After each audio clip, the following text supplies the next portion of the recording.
दिनै गोदान गामि हाबनाय हिसाबै बै गामिनि रायजो राजाफोराहाय जुदि बिथांमोना बिजेपिजों थायोब्लाबो एबिपिजों थायोब्लाबो कंग्रेसजों थायोब्लाबो बा इउपिपिएलजों थायोब्लाबो दिनै एबसुआ जाहाथे बादा होनो मोना। माखौ बादा होनो मोना बुङोब्ला जोंहा थांनाय एमपि इलेक्सनावहाय एबसुआ मोनसे डिसिजन लादोंमोन जे जोंहा दरं उदालगुरि समस्तियावहाय दिलीप सयखियाखौ देरहाहोनांगौ। बिटिआर सुक्तिखौ जाफुंसार होनायनि मुङावहाय जोंहा दिलीप सयखियाखौ देरहाहोनांगौ बा बिजेपिखौ देरहाहोनांगौ होननानै बुंना मोनसे बिराद गिदिर जोंनि बर' जाथिनि मोनसे भुल खामानि मावदोंमोन। दा बेयावबो दिनै बे ओनसोलनि रायजो राजाखौ बिथांमोना बुंगासिनो दङ जे बिपिएफनि मिटिङाव थाङोब्ला नोंथांमोननो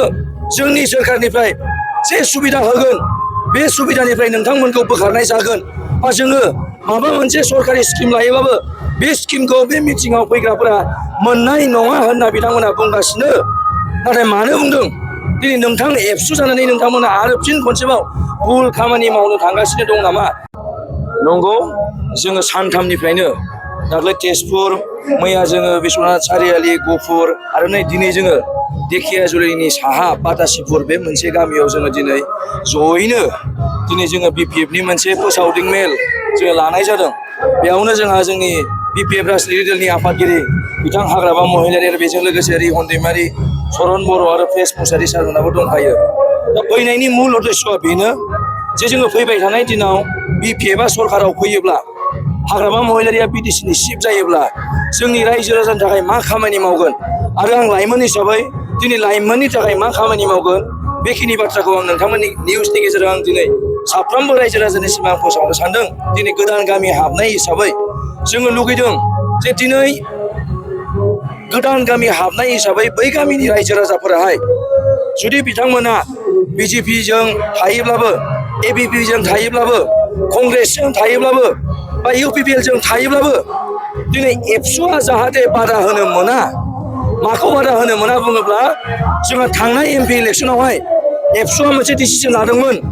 जे जोंहा दरं उदालगुरि समस्तियावहाय दिलीप सयखियाखौ देरहाहोनांगौ। बिटिआर सुक्तिखौ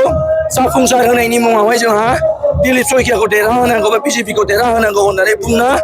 मोनसे बिराद गिदिर जोंनि बर' जाथिनि मोनसे भुल खामानि मावदोंमोन। दा बेयावबो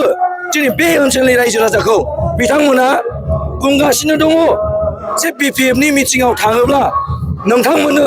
जोंनि सोरखारनिफ्राय जे सुबिदा होगोन बे सुबिदानिफ्राय नोंथांमोनखौ बोखारनाय जागोन बा जोङो माबा मोनसे सरकारि स्किम लायोबाबो बे स्किमखौ बे मिटिङाव फैग्राफोरा मोननाय नङा होनना बिथांमोना बुंगासिनो। नाथाय मानो बुंदों दिनै नोंथां एबसु जानानै नोंथांमोना आरो फिन खनसेबाव भुल खामानि मावनो थांगासिनो दं नामा? दिनै बे गफुर, बिश्वनाथ सारियालि आरो दिनै बे बातापुर ओनसोलनि जेसेबां साफ्रोमबो रायजो राजा दङ बिथांमोनाबो आन्दलन खालामदों। आन्दलन खालामनानै दिनै बिटिआर सुक्ति जाबाय।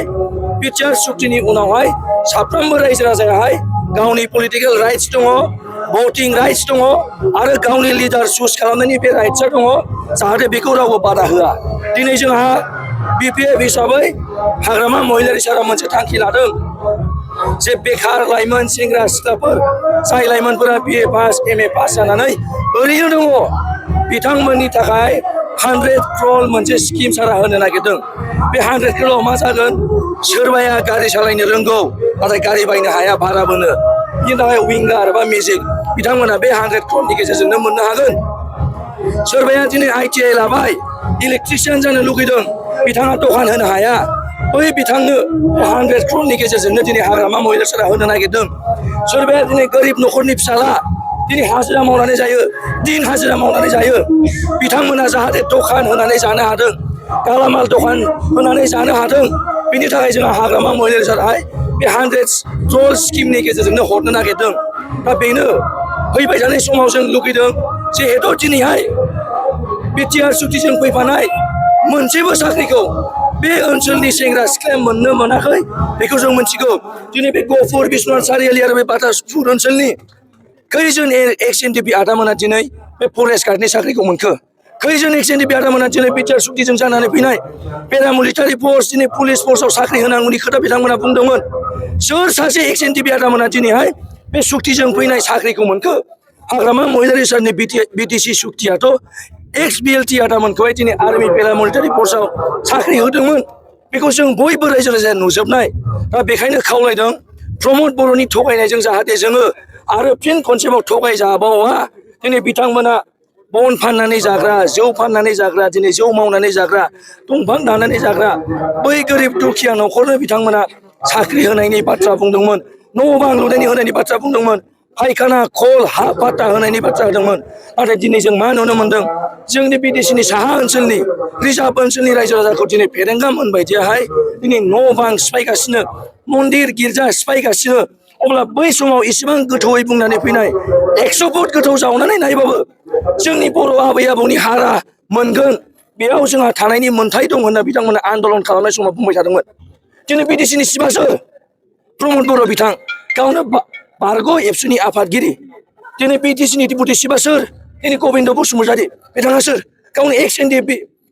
एनडिएफबि आदामोनखौ बिथाङा मानो नायासै दिनै प्रमद बर' बिथाङा दिनै गाव सासे एबसुनि दुलाराय बर' फरायसा आफादनि बारग' आफादगिरि हिसाबै खैजोन दिनैहाय जोंनि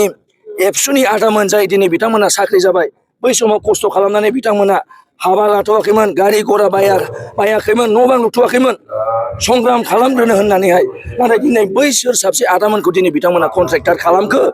दिनै गुवाहाटि धुबरी दिल्ली मुम्बाइ साउथ इन्डिया कलकाता बै जायगानि बै ओनसोलनि दिनै बिजनेसमेन थिखादारफोरासो जोंनि बिटिसिआव फैनानै कन्ट्रेक्टर मावगासिनो दङ थाइसे थाइनै नङा 1 कोटि 2 कोटि नङा hundreds of crore फैसाखौ दिनै बिथांमोना बिटिसिनि बायहेरायाव हरगासिनो दङ होमबा जों बिटिसिनि गोरिब गुन्द्रा बिथांमोना मारै सोलिनो हागोन बेखायनो जोङो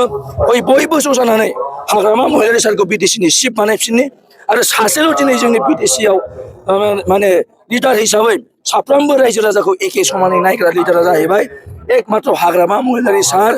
जेखौ मावनो हायो बेखौल' बुंगोन प्रमद बर' बायदि न'खर न'खर साख्रि होगोन होनना जोंनि हाग्रामा महिलारि सारा थगाया बेखायनो आं खावलायबाय जाहाथे साफ्रोमबो नोंथांमोना गोदान हाबजेननाय हिसाबैहाय BPFखौ मदद खालामो आरो जोंबो बुङो सरकाराव फैनायनि उनावहाय दिनै हाग्रामा महिलारि सारा बुंदों बे एरिया हिसाबैहाय मोनसे साब डिभिजन बानायनायनि होनायनि बाथ्रा बुंदों जेरै जोंहा बिटिसिआव दङ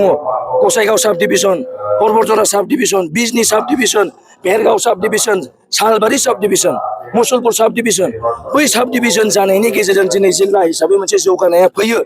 बेखायनो जोंहा BPFआ खोथा होदों हाग्रामा महिलारि साराहाय सोरखाराव फैनाय लोगो लोगो मोनसे साब डिभिजन बानायनानै होगोन आरो बेजों लोगोसे नोंथांमोनहा जाहाथे सुबिदा बायदि दिनै बिटिसिआव थांनो हाया क'क्राझारावहाय थांनानै फैफिननो हाया गोजान जायो दा बेखायनो जोंहा उदालगुरि जिल्लायावहाय मिनि सेक्रेटारियेट जोंहा तामुलपुर बाक्सा बा दिनै जोंहा बिश्वनाथ सारिआलि गहपुर बे ओनसोला जाहाथे खाथि बा थाबैनो थांनानै फैफिननो हानाय सुबिदानि थाखाय जोंहा बेवहाय दिनै जोंहा मा होनो बेखौहाय मिनि सेक्रेटारियेट बानायनायनि खोथा बुंदों बेसेबां आसा दङ BPFआ सरकाराव आसाया दङ जोंहा मानो होनोब्ला दिनै रायजो राजाया दिनै जोंनि BPFनि मिटिङाव आदामोना मोनसे खोथाखौ नाय UPPLनि मिटिङा अनलि बेनिफिसियारि स्किम बा माबा मोनसे सोरखारि बुस्थु राननायावल' बिथांमोना मेल मिटिं गावसिनि माने UPPLनि मिटिंखौ खुंफायो नाथाय दिनै जोंनि BPF राजनिति दलनि मिटिङाहाय जोङो गारि हरनो हाया ओंखाम जाहोनो हाया थाखा फैसा हरनो हाया थेवब्लाबो रायजो राजायानो गोसो जाना हाग्रामा महिलारि सारखौ नांफिनगौ होनना बिथांमोना लैहोर ओंखारबोगासिनो दङ जयनिंआ जोंहाय गोबां जयनिं दिनैबो जादों आरो बिनि सिगांनिफ्रायनो जोंहा MP इलेक्सन जाजेननायनिफ्रायनो जोबनो गैयै जयनिं जागासिनो दङ दिनै UPPLनि जयनिं जागासिनो दङ दिनै BJPनि जयनिं जागासिनो दङ जोंहा MP इलेक्सनाव हारसिङैनो 4.5 लाख भट मोननाय जादों BPF हिसाबै नाथाय UPPLआ BJP UPPL जानानै जों BPFनिफ्राय बिथांमोना 50,000 बांसिन मोनदोंमोन नाथाय दिनैहाय UPPLआ आं सिगां समावनो बुंबाय थादोंमोन जुन समाव क'क्राझारावहाय BJP अफिस गायसनहैदोंमोन बै समाव आं बुंदोंमोन दिनै आसामनि मुख्यमन्त्रि चिफ मिनिस्टार हेमन्त बिश्व शर्माया जोंनि BTCनि चिफ हाग्रामा महिलारिखौ सिनाया नामा मानो दिनै सरि प्रमद बर' सारखौ सिनाया नामा मानो प्रमद बर' सारखौहाय बै चिफ मिनिस्टारनि गार्डआ मानो नारखांखो बे मा प्रमान जे जोंनि BTCनि राजा प्रमद बर' बिथांखौ नारख्रांनाय माने मा BTCनि रायजो राजाखौ नारख्रांनाय बे दिनै प्रमान जाबाय दिनै UPPLआ हेमन्त बिश्व शर्मा सारजोंहाय दिनै नारख्रां जानाया दिनै सैथोआव जों नुनो मोनदों गोजोनथोंसै।